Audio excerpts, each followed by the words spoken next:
What's up, everybody? This is your boy, Mr. Pound for Pound himself.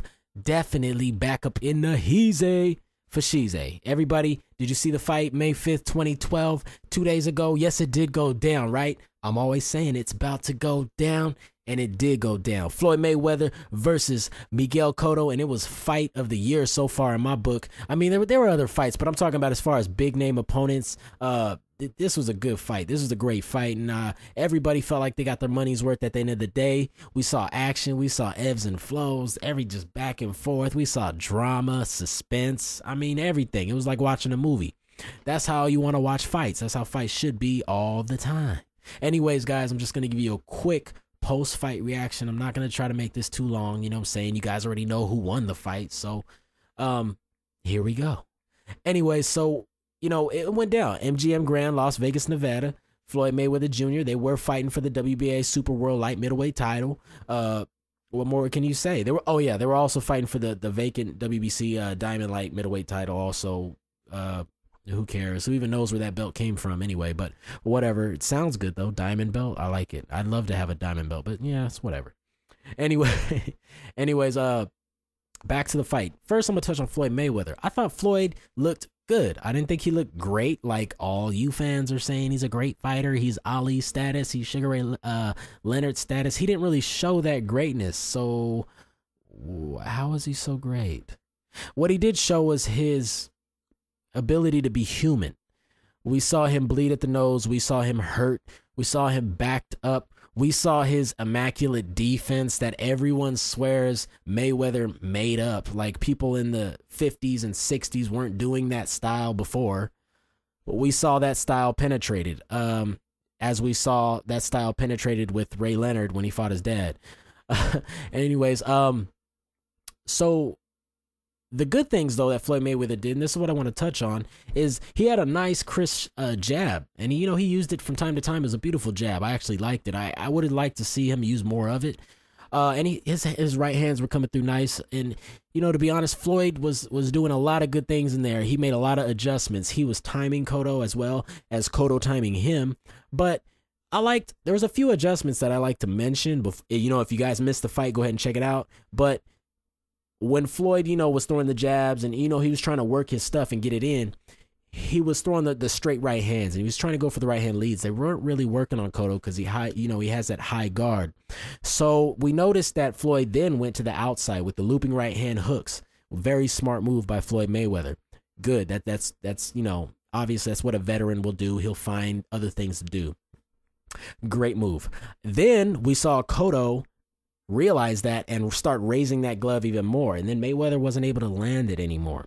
Then we saw Floyd result to movement. He started moving a little more, giving Cotto a little more to look at. Then we saw Cotto cutting off the ring, so it was a very good tactical match. Another probably the most important move Floyd did was when he transitioned and started throwing uppercuts. The uppercuts to me have always been Cotto's problem. He has a very technical, well-schooled fighting stance. And so his hands are, at the body, on the side, covering the body, knuckles up high, chin level. He has just that textbook boxing style, that they originally teach you when you get to a gym. And then you can, you can go off and do your own thing and, add to it. But he has a very good, solid ground. And it's kind of hard to get through that. And Floyd had trouble. And, he started getting busted up and, messed up. And it didn't look good. I personally, the scorecards were, 117, 111, 118, 110, and 117, 111. I personally had it 115, 113. Now, you guys can say what you want to say, especially the Floyd Mayweather fans and the haters. Like, okay, hold on real quick. I freestyle all my videos, by the way. I don't write shit down. I don't practice this. This is all freestyle. I get on the internet, after I watch the fight, and I freestyle this on the microphone. But I got to get at Floyd real quick because all you fans, the fans, not boxing analysts, not boxing experts, not people that like to break down boxing, unbiased fans, I'm not talking to y'all. the biased fans, the fans that just know Mayweather's name, don't really follow his career, they just start getting into boxing. You fuckers are annoying. You know what I mean? You guys swear that Mayweather's like Ali status, Leonard status, you know, Robinson status, and that's okay because you don't know no better. What we saw Saturday is that Floyd's not in no top 20 greatest of all time, not never. He's not a no. I won't give him top 20, top 10 for not damn sure. Not top 10. Miguel Cotto is a great fighter. Miguel Cotto is definitely going to be a Hall of Famer. But is Miguel Cotto in the top 20, 30, 40 best all time? I don't think so. And what he did to Mayweather nut huggers, hello, can you hear me? What Cotto did to Mayweather, did you see the blood? Did that blood just come out of nowhere? Like when Mayweather walked in the ring, did he just start bleeding because the lights were too hot? Or the ref, you know, the crowd was yelling too loud, it gave him a brain aneurysm, he just started bleeding? Or was it Cotto, who's not the greatest all time, that was busting him up, putting him up against the ropes and doing bodywork damage? Which one is it? So all the guys that are out there commenting on my page and talking shit, like, come on, man. Go learn some facts, then get back at me. Okay? Had that been Tommy Hearns, had Floyd up against the ropes, what do you think would happen? Cotto did it. Cotto got him bloodied up. What if Tommy Hearns did it? What if Sugar Ray Leonard did it? What if Aaron Pryor did it?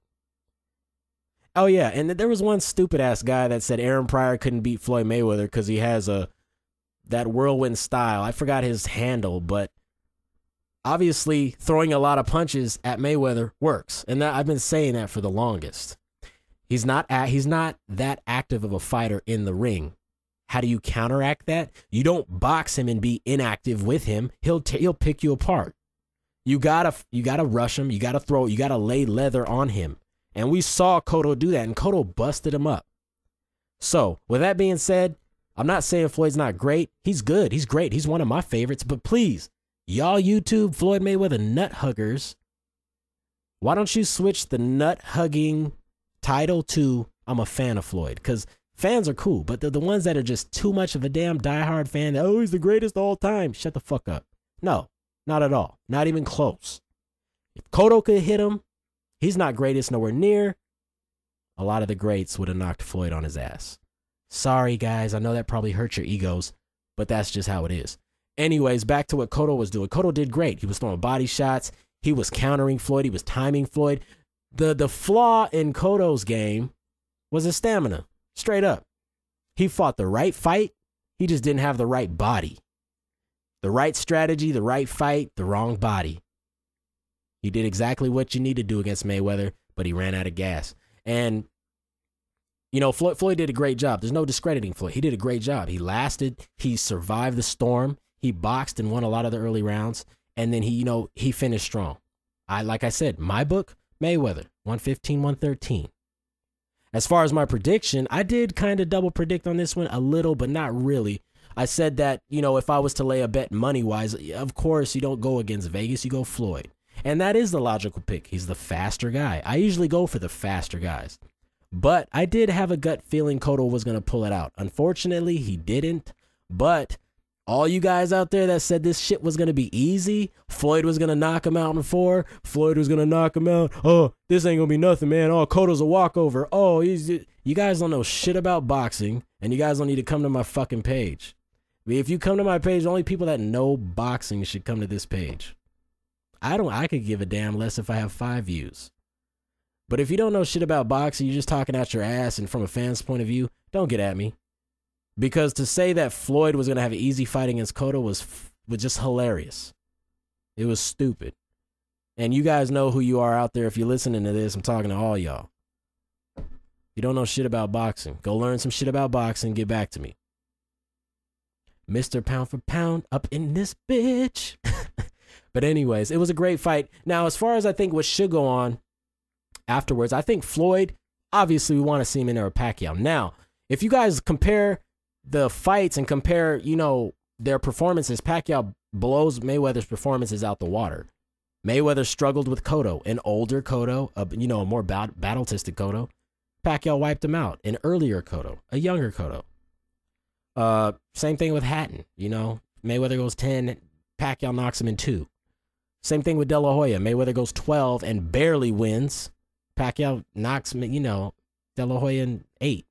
So it's how you want to look at it. I mean, and then there's always excuses and people trying to pull up the catch weight bullshit, this, that, and the other. At the end of the day, these are grown-ass men that sign paper contracts. They know what they're getting themselves into.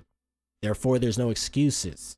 If I say, hey, I want to fight you at 152 and you sign the contract, there ain't no more excuses after that. I don't want to whoop your ass and then hear you be like, oh, man, you made me fight at 52. Why'd you sign the contract? You feel me? So, it's just how it goes. Pacquiao's a smaller guy beating bigger guys. Floyd's a smaller guy beating bigger guys. Let's put these two smaller guys together and get it on. No more talk. Floyd called him out. Pacquiao, you gotta take the fight now. You got to. You just got called out publicly. Or if you don't take the fight, it's gonna look really bad on your part. As far as Miguel Cotto, that's what I think Floyd should do. Don't even look to any other fighters. If Pacquiao fight can't be made, go fight Sergio Martinez. Prove to me you are the greatest. Because it takes fights like Saturday to make you great. Floyd has had hell of fights, but he's had a few, if not one, fight that was like Saturday. And the reason he had a fight like that is because he fought a good fighter. Hey, Floyd Mayweather nut huggers, listen to this shit. That's what happens when you fight a good fighter. That's what happens when you fight whack fighters for a while, and then you step into the ring with a good one, you get your nose bloody. You know what I'm saying? You get hit. It was a few times in the fight where you could look at Floyd's face, and Floyd had that look on his face like, oh shit, I need to step my game up. I'm about to lose. You could see it on his face. And if Cotto had more stamina, that would have been the case. But it was reminiscent of Jones Tarver 1. I have one of my friends tell me that on the weekend. It was a brilliant line. He was like, this reminds me of Jones Tarver 1 when Jones should have just retired. Mayweather was getting hit a lot more than we've seen, but I don't think so. And this is where I disagree with my friend. I don't think he needs to retire. I don't think he's shot. I don't think he's done. He looked very prime to me. Floyd looked good, looked in good shape. The problem is he fought a good fighter, and that's what happens. Leonard, Duran, Hearns, Hagler, Robinson, you want me to keep going? They fought good fights, man. That's why they got losses on the records. They fought fights like that all the fucking time and earned the moniker of greatness. They didn't just have HBO, social media, and an Arturo Gatti type of performance where you just mop people all the time.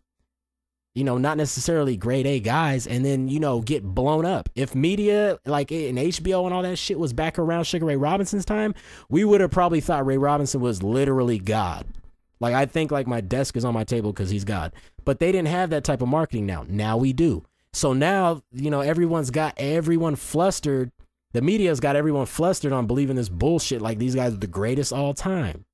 And it's like Floyd struggled Saturday because he's not the greatest all time. Greatest all time wouldn't have struggled against Cotto. No disrespect against Cotto. I think he's a great fighter. I think he deserves his position in the division. But like a Sugar Ray Robinson would have knocked Cotto out in a few rounds. A Sugar Ray Leonard would have did the same. So it's like, I'm just tired of the nut huggers. Anyways, so my post-fight video, I love the fight. I think Mayweather did a good job. All props to the money team. And get Pacquiao, get him in the fight. I want to see it. I want to see the fight. No more talking. You guys sound like schoolgirls after a while, just crying and shit. Just make the fight happen. And that's about it. Everybody, check me out. Get at me on the comment section. Holla back. Peace.